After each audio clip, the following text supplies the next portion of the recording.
Hey folks, and welcome back to Pyro Painting. Today we're going to be painting something from Street Masters. Now these models were nicely given to me by Blacklist Games. So today we're going to be painting the character kyoryu, or something along those lines.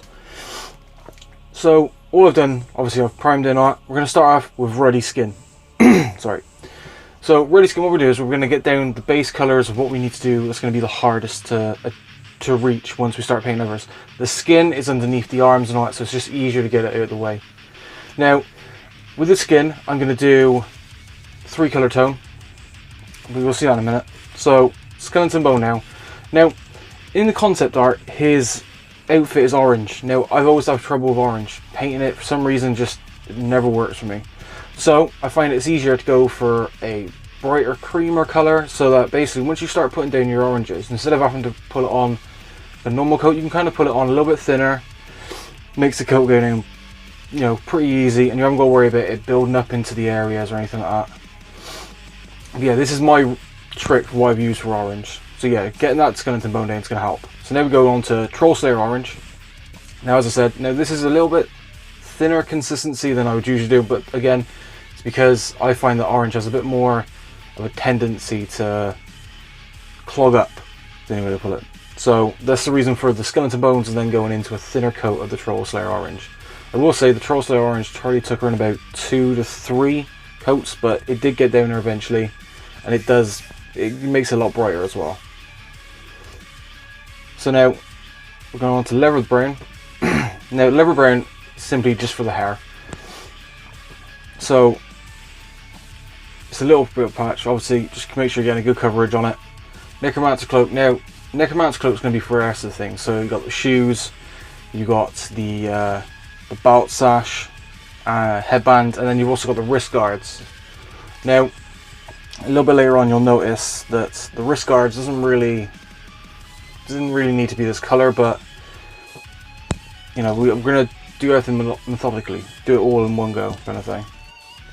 So as you can see, make sure that we get clean lines on it. We don't want to overspill onto that orange because the orange was a swine to do. So we're just making sure we're going to take our care and make sure we don't get onto anything else, so we haven't got to retrace our steps. You can see now we're just doing the arm guards, but as I said, later on you'll realise didn't really need to do it. Sorry about that. Again, make sure that we get clean lines, don't want anything to go onto the orange, otherwise we're going to have to redo it and it can be a real swine once you get a darker colour. It never matches. Now we're on to the wash stage. We're going to use flesh wash. Now flesh wash is pretty much for the everything of the model, bar the black and the brown. Well, the darky grey and brown. So now I find that flesh wash with orange works perfectly because it's got already a very orangey browny tone kind of thing. Perfect for skin. It's also perfect for orange because once you put it on, you're going to notice you're getting the shade in, but you don't have to do a lot of work after. So strong tone now. Strong tone is going to be for the hair, just to get some more detail in there, get some definition into the strands instead of it just being on one single block. Next, dark tone.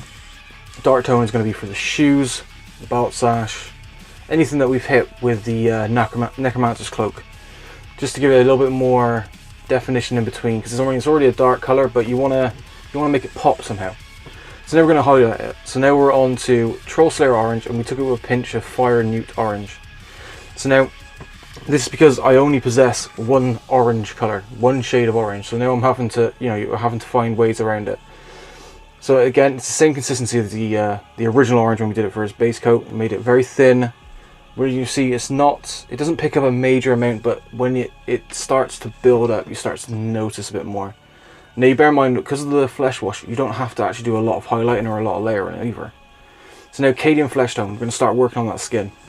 Now when we work on the skin, because we've already got a lighter base tone, we don't have to worry about getting every single part of that thing, and you won't have no sudden jumps in, light up onto the surfaces. So we're just basically getting kind of more like the middle 3/4 of each raised area. So then you get this nice little fade. Okay. So as you can see, I'm just basically now going through the expression on the face. So you were looking underneath the eyes, kind of anything that's raised bar that's not, anything raised that isn't sucked in, then you want to hit that with the Cadian Flesh Tone. The Kislev Flesh. So Kislev Flesh is the highlight. Now with the highlight, you want to make sure it's thin, just so that you get a nice smooth transition onto the skin. Now what we're going to do is, when you see me hitting at the face, this is simply for the eyebrows, underneath the eyes, and the chin. That adds like the most accentuation to the face. Okay. So now you see it's just going back and forth. So now we got to uniform grey. Now uniform grey, what we're going to do is just going to highlight up that necromancer's cloak. But we want it very, again, like we've done with all the highlights, kind of thin, not so much like a dirty water, but a little bit less than a layer style. So that basically you get this nice transition between the colouring. You see we're just going through, and there the camera died. So originally, basically, it was like a sloppy dry brush of the shoes, and that was all pretty much. But what we've done here, well, I'm trying to work on the OSL that's actually shown in the character art. So with Kyoryu, you have like a middle bolt kind of thing, like a ball of energy. So you're using that electric blue, and what I'm doing, I'm just trying to solidify a kind of a colouring inside of the hand to try and make it look like that OSL is going to happen. You know, there's something there kind of thing. So I'm just going to keep working. I've added a little bit to the arms and all that. Now you can start seeing on the arms as well, the grey work is starting to go now, because we're starting to add more blue and all that sort of thing. So now we're going to use Ghostly Blue. Ghostly Blue, we're going to hit the centre of the OSL, so it looks like it's getting brighter. And then we hit it up with Gelatinous Blue. Gelatinous Blue is going to be for the very, very centre of it. So it basically got like a gradient of light of where that OSL is coming from. So you get the idea that there's something there. Now, matte black, because I wasn't too sure on the basing, I pretty much took the easy way out. Just paint the thing black. So it's simply just making sure you get a coat down. Right, now matte black from Mario Painter, really good. Goes down on one coat pretty much every single time. So there's the finished piece. So as you can see, OSL went a bit too far. It would probably have brought it down, but it's looking good as it is. Thank you so much for watching, and until next time guys, see ya.